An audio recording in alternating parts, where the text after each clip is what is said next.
নোয়াখালীর বেগমগঞ্জে মাইক্রোবাস নিয়ন্ত্রণ হারিয়ে খালে পড়ে নিহতদের বাড়ি লক্ষ্মীপুর সদরের পশ্চিম চৌপল্লী গ্রামে। সেই খবর আপনাদের সকালেই জানিয়েছি। স্বজনকে আনতে গিয়ে যে মাইক্রোবাসটি খালে পড়ে 7 জনের মৃত্যু হয়েছে।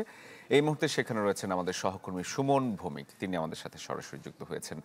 সুমন, মর্মান্তিক এই দুর্ঘটনার পর তাদের বাড়ির কি অবস্থা, আপনি যেখানে রয়েছেন যদি আমাদের বিস্তারিত বলেন।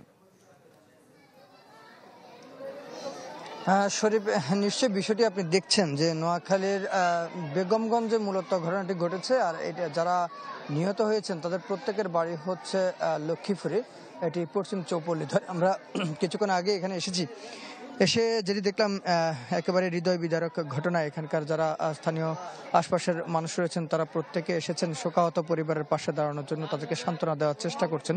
আশপাশের মানুষ রয়েছে। আমরা বাহারুদ্দিনের সঙ্গে কথা বলেছিলাম, যিনি মূলত গত 3 বছর আগে বিদেশে ছিলেন, বা তাকে আনতে গিয়েই কিন্তু এই মর্মান্তিক ঘটনাটি ঘটেছে।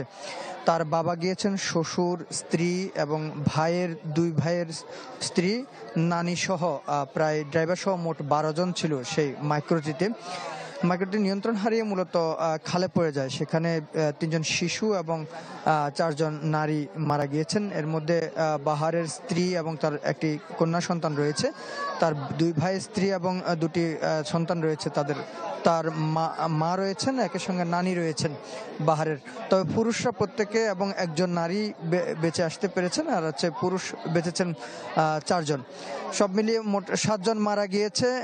এটি হচ্ছে সর্বশেষ। তবে এই ঘটনায় তারা যেটি বলছে সেটি হচ্ছে মূলত চালকের অসাবধানতা এবং তার চোখে ঘুম থাকার কারণে মূলত এই সড়ক দুর্ঘটনার ঘটনা ঘটেছে। শরীফ, সুমন, ধন্যবাদ আপনাকে।